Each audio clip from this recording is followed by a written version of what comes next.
Get ready, because today we're diving deep into negotiation. Ooh, I like this topic. Yeah, and you know what? It's not just for like business tycoons or anything. Right. This is about getting what you want in any situation. Okay, I like it. Like, think about it, scoring a deal on that, vintage thing you've had your eye on, Right. convincing that roommate to finally do the dishes, Yeah, that's a good one. even landing your dream job, ready to become a negotiation ninja. A negotiation ninja, I like that. And you're right, it goes way beyond just business. It's Yeah. a skill for life. But here's the thing, most people go about it all wrong. Oh, really? Yeah, they come in with these demands, their positions, and it just turns into a tug of war. Huh.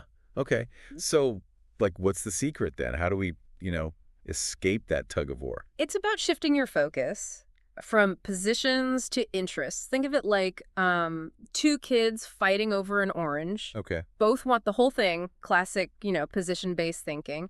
But what if we, paused for a sec and asked why they each want it? Maybe one kid wants the juice and the other wants the peel for banking or something. Boom. Interests are out in the open. Problem solved. Yeah, that makes sense. It's like everyone can get what they want then, but is it really that easy? Yeah. Because, real life isn't always so simple. No, you're right. It's not always, a walk in the park. But this shift from positions to interests, Right. it's huge. It turns negotiation from a battle into a team effort Ooh, I like that. where everyone can benefit. And this isn't about just being nice, Right. It's actually a more effective way to get what you want. Okay, so how do we actually put this into action?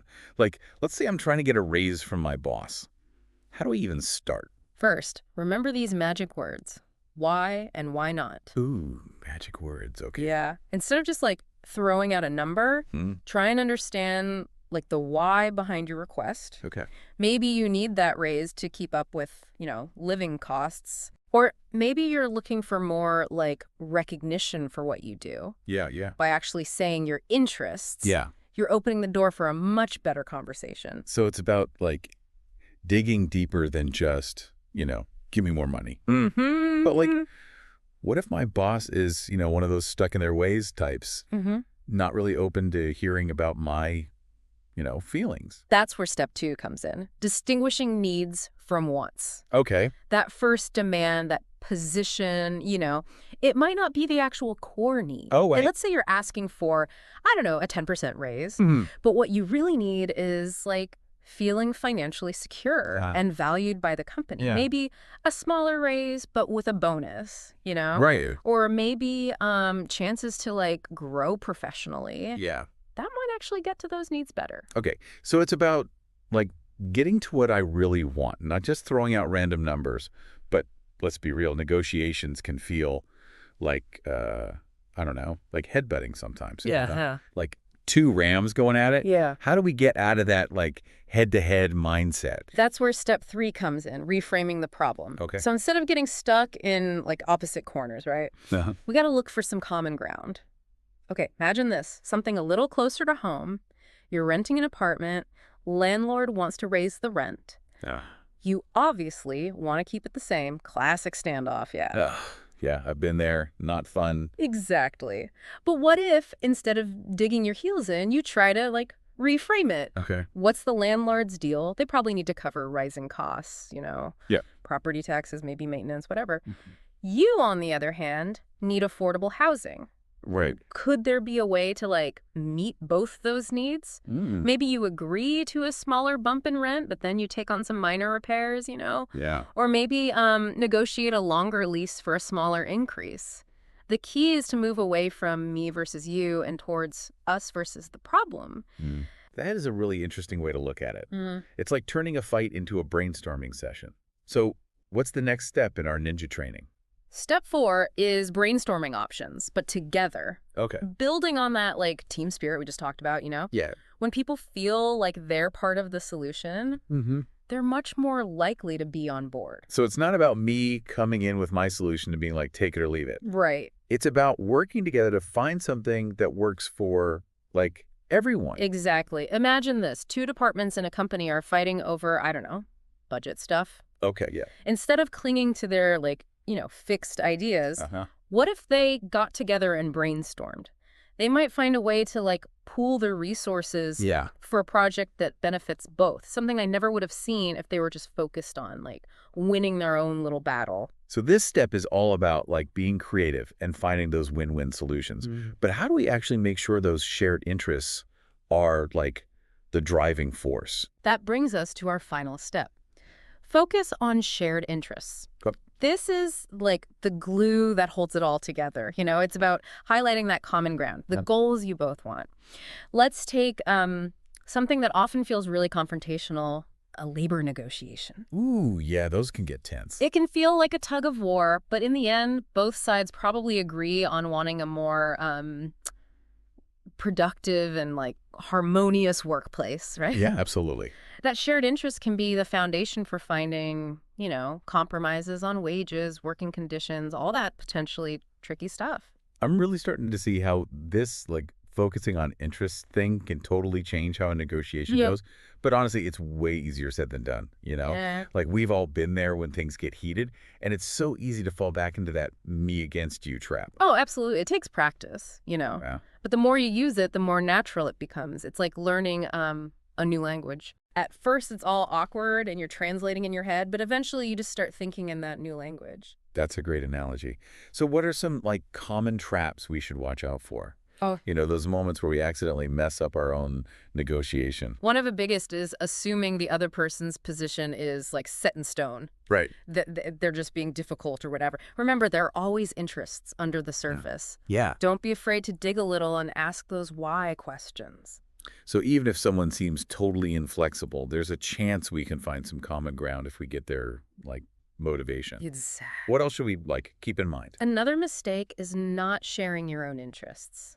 Okay. Being open builds trust, and it makes people want to do the same for you. Makes sense. If you're willing to talk about what you need and why, the other person's more likely to open up too. Yeah, I get that. It's like you're saying, hey, let's solve this together, not just, here's what I demand. Right. And sometimes people just need to feel heard, you know? Like, even if you can't give them exactly what they want, acknowledging their feelings can make things go smoother. That's such a good point. It's easy to get so focused on the, like, details of the deal that we forget about the human side of it. Totally. Sometimes just taking a second to say, I get where you're coming from, can really, like, de-escalate things and open up new options. So we've got our 5 steps. We know the traps. Now, how do we actually use this stuff in real life? It's easy to get all caught up in theory, you know, Yeah. but how do we put it into action? I want to hear from our listeners on this one. Okay. Think back to a negotiation that, well, didn't go so well. Ooh, we've all been there. You mean it was haggling over the price of, like, a used car or figuring out chores with roommates or some tricky work situation? Now, looking back, how could understanding those interests have changed things? That's a good exercise. Yeah. It's crazy how often it's only after things go wrong that we think, man, if I'd just known what they really wanted. Exactly. It's those aha moments that help us grow as negotiators. We start to see the patterns, the times we could, like, dug deeper, asked better questions, or reframe the whole problem. So it's about learning from those, like, you know, messed up negotiations. Yeah. And getting better next time. Exactly. And remember, this isn't about winning negotiations. It's about building stronger relationships, solving conflicts better, and honestly, creating a more peaceful world. I love that. It's about seeing negotiation not as a battle, but as a chance to connect, to understand, and to create something better together. Our source has this powerful takeaway, a question to ask ourselves before we start any negotiation. Yeah. What does the other person really need? And how can we meet those needs together? It's so simple, but it can totally transform how a negotiation goes. It shifts things from competition to teamwork, from conflict to creativity. And it reminds us that we're all human, we all have needs, and finding solutions that work for everyone is the most satisfying way to do it. But let's face it, not every negotiation is going to end perfectly. Yeah. Sometimes, no matter how hard we try, we hit a wall. That's true. And it's important to remember even the best negotiators don't always get what they want. Sometimes the other person just won't budge, or their interests are just, like, totally incompatible with yours. So what do we do then? Just walk away? Not necessarily. This is where your BT&A comes in. BT&A. It stands for Best Alternative to a Negotiated Agreement. It's basically knowing your walkaway point. What's the best you can do if you don't make a deal with them? Oh, okay. Like having a backup plan so you're not, desperate to make any deal. Exactly. By knowing your BTNA, you've got leverage and you're clear-headed. If the negotiation isn't working for you, you can walk away knowing you've got other options. Okay, so BTNA is about knowing your options and like setting boundaries. But let's be real, not all negotiations are the same, right? Right. Sometimes you're dealing with someone who's like super collaborative, wants a win-win. Other times it's a hard-nosed, competitive type. How do we change our approach based on like their style? That's a great question. It brings us to the idea of negotiation styles. Generally, there are two main ones: collaborative and competitive. Collaborative negotiators, like the name says, want to find solutions that work for everyone. Okay. They're happy to share information, brainstorm ideas, and compromise. Sounds like they'd be amazing to negotiate with. Yeah. What about the competitive ones, though? Competitive negotiators are more focused on winning and getting the best deal for themselves. Even if it means the other person isn't happy, they tend to be more pushy, less willing to share info, and more likely to use, ultimatums or threats. So how do we deal with those like hardball tactics without getting steamrolled? Should we just play their game? Not necessarily. While it's important to recognize their tactics and not be, surprised by them, Right. copying their competitive style can often just make the conflict worse and lead to a situation where everyone loses. So what is the best approach then? It depends on the situation and how comfortable you are. Yeah. Sometimes you might choose to stand firm and really push for what you need. Mm-hmm. Other times you might try to gently guide the conversation toward a more collaborative way of doing things, focusing on those shared interests and the good things that come from finding a solution everyone can agree on. So it's about being adaptable and strategic, Mm. not just like reacting emotionally to their, tough guy act. Exactly. And remember, even if they're playing hardball, you always have the power to walk away if the deal isn't good for you. This is really helpful. Knowing the different styles can definitely give us an advantage. Absolutely. The more you practice and pay attention to how negotiation works, the better you'll get at reading people, understanding what they're after, and changing your approach to fit. It's like negotiation's a dance or something. You got to know when to lead, when to follow, and how to like improvise depending on who you're with. Yeah, I love that. It's about finding that balance, being assertive, but also flexible, standing up for what you need, but, also being aware of what they need. And remembering, it's not always about like, I win, you lose. It's about finding that solution that Yeah. everyone can like live with. So for our listeners who are maybe feeling a bit overwhelmed with all this, what's the one big thing they should remember going into their next negotiation? I'd say the biggest thing is to shift your thinking from me versus you to us versus the problem. Yeah. When you see negotiation as like teamwork, solving a problem together Mm-hmm. instead of a fight, it opens up so many more possibilities. That's a huge shift. It's like you take the pressure off and remember you're both on the same side, even if, at first it seems like you're totally opposed. Exactly. And even if you don't get everything you wanted, you're more likely to walk away feeling good if you know you both work together to find the best solution. So it's not just about the end result, it's about how you get there and the relationship you build. Absolutely. And those strong relationships built on trust and respect, they'll be valuable later on in your personal life, your work, everything. Thinking about this makes me realize that negotiation isn't just something we do like in big meetings. It's something we do every day. You're so right. We're negotiating constantly, whether we know it or not. Yeah. It's how we decide, what movie to watch, where to eat dinner, who does what chores at home or at work. It's this constant back and forth trying to find that spot where everyone feels heard and their needs are met. Exactly. And the more we practice these, interest-based negotiation ideas, the more we create a world where people work together instead of fighting and where we can all reach our goals without, stepping on each other's toes. I like the sound of that world. So to wrap things up, let's give our listeners a little homework. Okay. This week, pay attention to how you interact with people.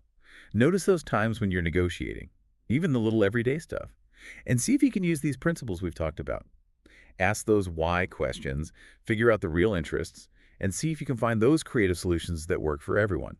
I love that. It's about bringing that, negotiation and ninja awareness into everything we do. And who knows, maybe by doing this, we can even inspire others to handle conflict in a more cooperative and kind way. That's a great thought. So to all our listeners, go out there and negotiate like pros. And hey, if you've got any negotiation wins or, funny fails? We want to hear about them. Share your stories on social media. Happy negotiating, everyone. And remember, it's not about winning or losing. It's about finding that win-win. That's all for this deep dive into the fascinating world of negotiation. Until next time, keep diving deeper.